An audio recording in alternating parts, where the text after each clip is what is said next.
لله رب العالمين والصلاة والسلام على سيد الأنبياء والمرسلين محمد وعلى آله وأصحابه أجمعين ومن تبعهم بإحسان إلى يوم الدين أما بعد. محترم سامعین، انشاءاللہ آج ہم لوگ پھر سے اس کتاب کا کے دو اسباب پڑھیں گے. پہلا سبب ہے، پہلا باب ہے جادو کا بیان. اللہ تعالیٰ فرماتا ہے وَيَتَعَلَّمُونَ مَا يَضُرُّهُمْ وَلَا يَنفَعُهُمْ وَلَقَدْ عَلِمُوا لَمَنِ اشْتَرَاهُ مَا لَهُ فِي الْآخِرَةِ مِنْ خَلَاقٍ وَلَبِئْسَ مَا شَرَوْا بِهِ أَنفُسَهُمْ لَوْ كَانُوا يَعْلَمُونَ. یہ لوگ وہ سیکھتے ہیں جو انہیں نقصان پہنچائے اور نفع نہ پہنچا سکے، اور وہ بھی یقین جانتے ہیں کہ اس کے لینے والے کا آخرت میں کوئی حصہ نہیں، اور وہ بدترین چیز ہے جس کے بدلے میں وہ اپنے آپ کو فروخت کر رہے ہیں. کاش کہ یہ جانتے ہوتے. نیز اللہ تعالیٰ نے ارشاد فرمایا أَلَمْ تَرَ إِلَى الَّذِينَ أُوتُوا نَصِيبًا مِنَ الْكِتَابِ يُؤْمِنُونَ بِالْجِبْتِ وَالطَّاغُوتِ وَيَقُولُونَ لِلَّذِينَ كَفَرُوا هَؤُلَاءِ أَهْدَىٰ مِنَ الَّذِينَ آمَنُوا سَبِيلًا.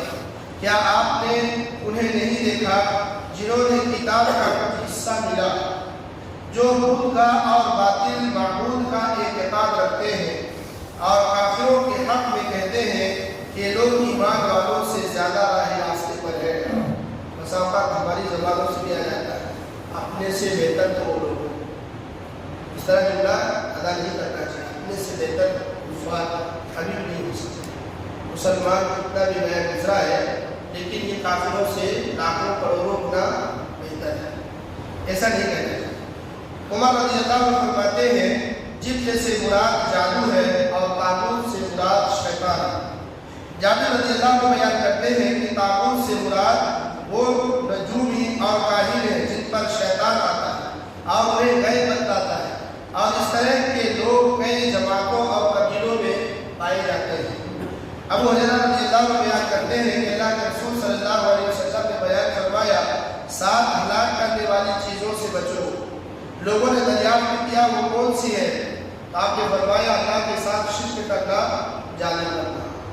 دوسرا گناہ دیکھیں کتنا بڑا جادو کرنا، کتنا بڑا گناہ ہے کہ شرک کے ساتھ شرک کی بعد خدا کا تذکرہ آیا. ناحق کسی کو قتل کرنا، سود کھانا، یتیم کا مال کھانا، عین جنگ کے میدان سے فرار اختیار کرنا، اور مومنہ و پاک دامت عورتوں پر الزام تراشی کرنا. امام شافعی رحمۃ اللہ علیہ اپنے سند سے روایت فرماتے ہیں کہ عمر رضی اللہ عنہ نے اپنے دور خلافت میں حکومت میں یہ فرمان جاری فرمایا کہ ہر جادوگر اور جادوگرنی کو قتل کیا جائے. راوی حدیث بیان فرماتے ہیں کہ حضرت عمر رضی اللہ عنہ کے اس فرمان کے بعد ہم نے 3 جادوگروں کو قتل کیا. اس سے جادوگر اس کا واضح ہو جاتا ہے کہ یہ ہے اور اسے کیا ہے اس کی سزا ہے. نیز امام شافعی رحمۃ اللہ علیہ نے فرمایا ام المؤمنین حفصہ رضی اللہ عنہا سے یہ بات ثابت شدہ ہے کہ آپ نے اس لونڈی کو قتل کیا جس نے ان پر جادو کی کوشش کی. امام شافعی رحمۃ اللہ علیہ نے مزید فرمایا جادو کرنے کی بہت ساری مختلف صورتیں ہیں، لہذا اگر جادوگر پکڑا جائے تو اس سے اس کے جادو کی کیفیت اور وصف کے بارے میں سوال کیا جائے، پوچھا جائے. اگر اس کا جادو صریح کفریہ کلام پر مبنی ہے تو اس سے توبہ طلب کی جائے، توبہ کرنے کے لیے کہا جائے. اگر کر دے تو ٹھیک ہے، ورنہ قتل کر دیا جائے اور اس کے مال کو بطور فیء استعمال کیا جائے. اور اگر اس کا جادو کفریہ کلام پر مبنی نہیں ہے تاہم غیر معروف یعنی نہ سمجھنے میں آنے والا عمل اور اس سے کسی کو ضرر نقصان نہ پہنچتا ہو ایسے عمل سے اسے روکا جائے گا. اگر رک جائے تو ٹھیک ہے، ورنہ اس کی تعزیری سزا نہیں ہے. یہ جادو کا بیان ہے. ایک شخص نے سوال کیا کہ میرا دوست ہے وہ جادو کرتا ہے، کیا میں اس کے ساتھ رہ سکتا ہوں؟ بتائیے کہ ایک آدمی جو اتنا بڑا گناہ کرتا ہے، آدمی کوئی معمولی گناہ کبیرہ میں نہیں شمار ہوتا ہے، شراب پیتا ہے، آپ اس کے ساتھ رہنا پسند کرتے ہیں؟ نہیں پسند کرتے. ایک آدمی زانی ہے، اس کے ساتھ رہنا پسند کریں گے؟ نہیں. تو ایسے ہی کوئی اگر آدمی ایسے جادوگر ہے اور جادوگروں کے ساتھ بیٹھتا ہوتا ہے تو اس کے ساتھ تعلقات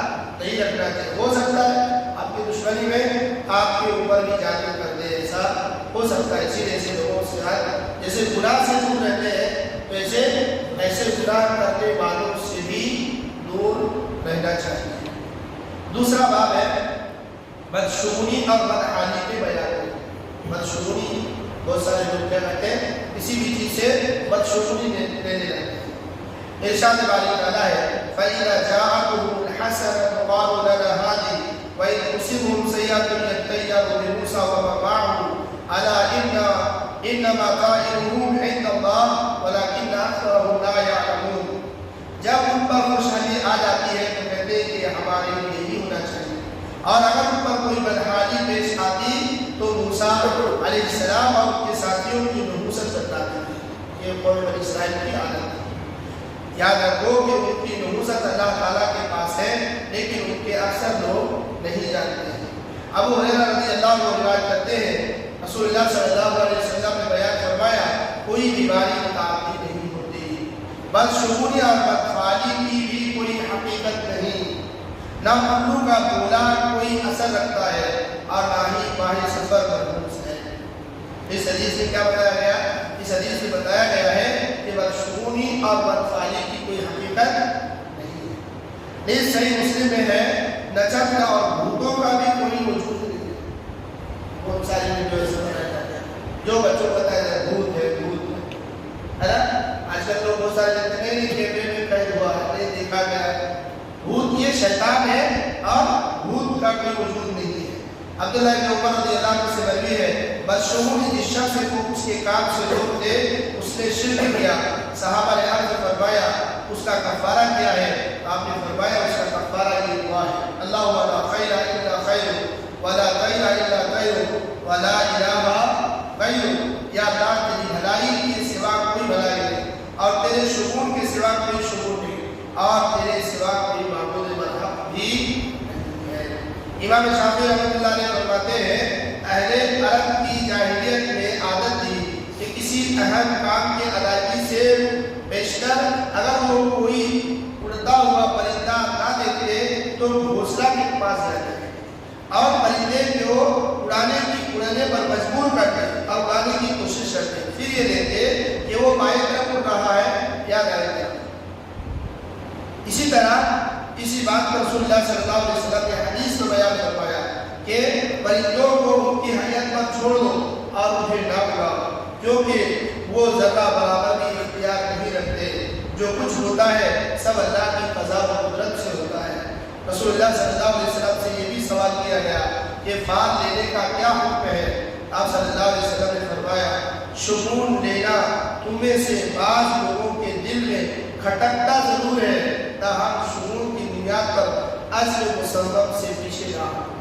یعنی دل کا خیال آ سکتا ہے، شیطانی وسوسہ آ سکتا ہے، لیکن کوئی کام جو تم نے ارادہ کر دیا ہے اس سے پیچھے نہیں ہٹنا۔ اگر تم کوئی کام ارادہ کر دے اور کسی بدشگونی کی وجہ سے رک گئے یہی شرک ہے، یہی بدشگونی مذموم ہے۔ ورنہ شیطان اگر خیال آتا ہے، شیطان لا سکتا ہے، کچھ بھی خیال آتا ہے شیطان اگر آپ کے دل میں آ سکتا ہے، لیکن آپ اس سے رکتے نہیں ہیں، آپ اس کام کو بسم اللہ کہہ کر کے کر گزرتے ہیں، انشاءاللہ آپ کے ساتھ کوئی بدشگونی اور بدفعلی نہیں ہونے والی۔ یہ جو دوسرا باب ہے بدشگونی کے بارے میں ہے۔ ہمارے قوم میں بھی بہت ساری ایسی بدشگونیاں قوم میں پائی جاتی ہیں۔ لوگ گناہ کو اس کو بتاتے ہیں کہ اگر نمک بھی ڈالو گے تو اس کو آنکھوں کی پلکوں سے اٹھا کر ایسے بتاتے ہیں۔ نمک پھینکنے سے اتنا بڑا گناہ بتاتا ہے اور نمازیں چھوڑنے سے اس میں کیا کرنا ہے؟ روزہ چھوڑنے سے ابھی رمضان کا مہینہ ہے، بہت سارے لوگ علی شخص کو دلا بولتا ہے، داڑھی ہے، ٹوپی ہے، کوئی تندرست ہے، جوان ہے، ہٹا کرتا ہے، اب ہم اس کے ساتھ چھوٹے سے آگے پانی پینا ہے۔ اللہ کے بندو، اللہ کے رمضان کے مہینے میں اللہ سے ڈرو اور روزہ رکھو، نمازیں کرو۔ چھوٹے قوم نے کیا کیا ہے؟ چھوٹے چھوٹے گناہوں کو تو بہت بڑا بتا دیا، لیکن جو بڑے بڑے گناہ ہیں نماز چھوڑنا یہ بہت بڑا گناہ ہے، لیکن لوگ کیا کرتے ہیں اس کو معمول بناتے ہیں۔ روزہ چھوڑنا معمول بناتے ہیں۔ بدشگونی بدفعلی یہ بہت بڑی چیز ہے، لیکن لوگ یہ سب کا انجام دیتے ہیں، مگر جو چھوٹے گناہ ہوتے ہیں، چھوٹی جو معمولی چیزیں ہوتی ہیں اس کو بہت بڑا بنا دیتے ہیں۔ اللہ تعالیٰ سے دعا ہے اللہ تعالیٰ ہم سب کو بدشگونی اور بدحالی سے بچنے کی توفیق عطا فرمائے. آمین.